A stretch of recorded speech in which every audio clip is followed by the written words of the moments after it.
Sajian hati, Tenangkan hatimu. Bunda.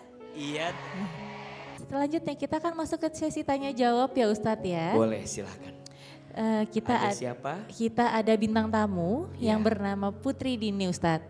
Assalamualaikum warahmatullahi wabarakatuh. Waalaikumsalam warahmatullahi wabarakatuh. Perkenalkan Pak Ustadz, nama saya Putri. Saya seorang konten kreator yang terlihat happy di publik tapi tidak di kehidupan nyata saya. Saya sudah pernah menikah di tahun 2023 bulan Mei. Namun setelah menikah 3 minggu, almarhum suami saya didiagnosa kanker leukemia.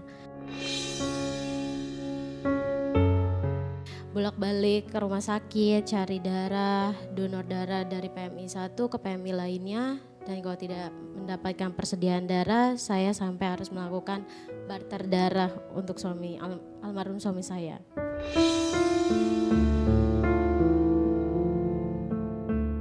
Saat itu saya berusaha untuk benar-benar menjadi istri yang melakukan kewajibannya sebagai seorang istri.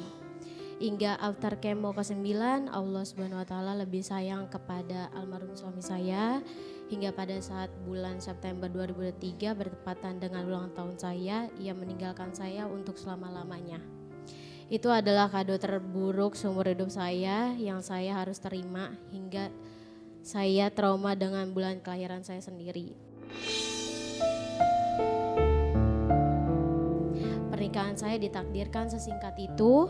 Dan sebelum menikah kami juga sudah menabung untuk mempunyai rumah dan kendaraan. Tidak hanya sampai di situ, setelah almarhum meninggal banyak sekali masalah yang berdatangan ke kehidupan saya. Seperti difitnah, dicaci maki. Saya tahu banyak orang yang suka bilang Allah tidak akan memberikan ujian ke hambanya di luar batasan hambanya. Pertanyaan saya Pak Ustadz, bagaimana saya menerima kepergian almarhum suami saya? Lalu yang masih saya pertanyakan tentang masalah hak waris menurut hukum Islam. Karena di sini kan posisi saya tidak memiliki anak. Jadi apakah ada hak orang lain seperti orang lain? Itu bagaimana Pak Ustadz? Terima kasih. Baik, izin Kak Putri sebelumnya. Setelah suami wafat, bagaimana hubungan Kak Putri dengan keluarga dari suami?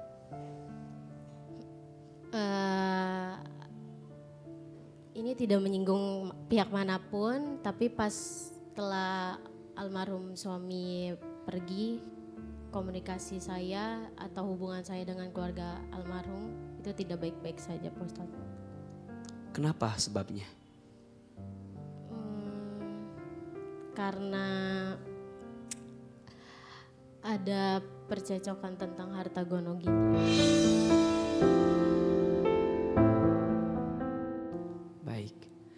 Bunda,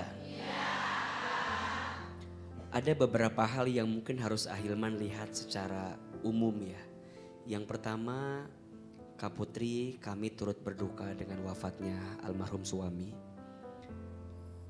Seseorang yang wafat disebabkan karena sakit dan dia sabar dengan sakitnya. Insya Allah wafat dalam keadaan baik. Semoga rasa sakit yang pernah diterima adalah cara Allah menghapuskan dosa-dosanya. Dan insya Allah meringankan hisabnya di alam kubur. Yang kedua, tentu ketika berumah tangga ada harta yang kalian kumpulkan berdua.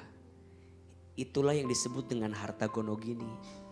Harta yang didapatkan oleh pasangan rumah tangga selama dia menikah. Terkait dengan warisan tentu ada hitung-hitungannya. Mungkin harus lebih rinci nanti menghitung kalau tahu siapa saja. Tapi kalau secara umum, seorang istri yang ditinggal oleh suami, jika istri itu tidak punya anak, maka dia mendapatkan 1/4 dari harta waris yang ditinggalkan oleh suaminya. Kalau istri itu punya anak, maka istri mendapatkan 1/8 dari harta waris yang ditinggalkan suaminya. Berarti sampai sini beliau sebagai mantan istri punya hak atau tidak? Punya.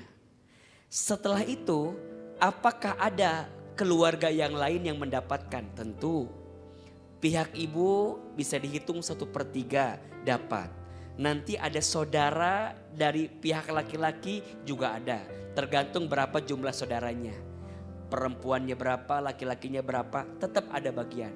Tapi terlepas pada hitungan yang tadi, yang AA mau sampaikan, karena Kak Putri datang ke sini, berarti ini ada hak Kak Putri yang tadi disampaikan beliau belum punya anak, berarti berapa tadi?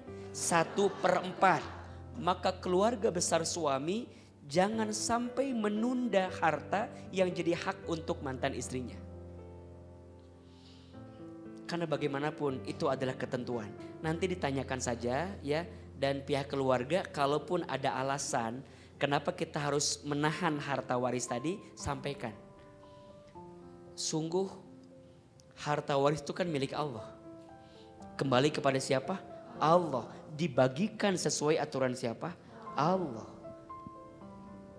Dan Ahilman tetap berharap ya, walaupun suami telah meninggal, harusnya hubungan Kak Putri dengan keluarga suami tetap baik dan baik-baik saja.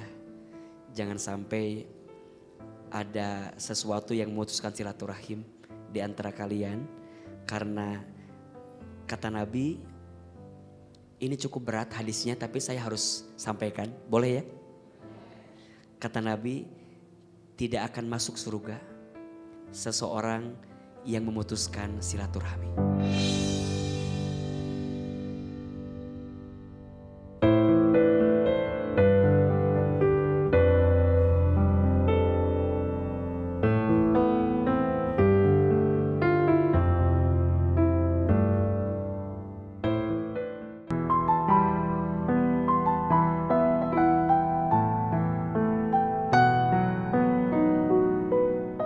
Mari angkat kedua telapak tangan, kita berdoa kepada Allah. Semoga doa-doa kita dikabulkan oleh Allah Subhanahu wa Ta'ala.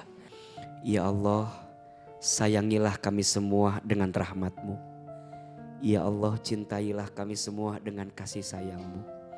Ya Allah, siapapun di antara kami yang banyak dosa, jangan keluarkan kami dari acara ini kecuali Engkau ampuni dosa-dosa kami. Kami yang sedang sempit, lapangkan jalannya untuk kami. Kami yang sedang sakit, sembuhkan penyakitnya untuk kami. Kami yang sedang berat menjalani hidup ya Rabb, ringankan beban kami ya Allah. Temani kami ya Allah. Tolong kami ya Allah. Kuatkan hati dan tubuh kami untuk melewati semua ujian yang Kau titipkan kepada kami. Ya Allah, hamba yakin Engkau tidak mungkin menguji kami melebihi batas kemampuan kami. Ya Allah, jadikan kami hamba-Mu yang ridho dengan takdir-Mu. Hamba-Mu yang ikhlas menjalani hari-hari dalam berkah-Mu. Hamba yang pandai bersyukur, hamba yang pandai bersabar dengan semua ujian yang Kau titipkan kepada kami. Rabbana atina fid dunya hasanah wa fil akhirati hasanah wa qina azabannar. Subhana rabbika rabbil izzati amma yasifun wassalamun alal mursalin walhamdulillahi rabbil alamin. Amin ya rabbal alamin. Silahkan berpelukan bersalaman kiri dan kanan. Mohon maaf lahir dan batin.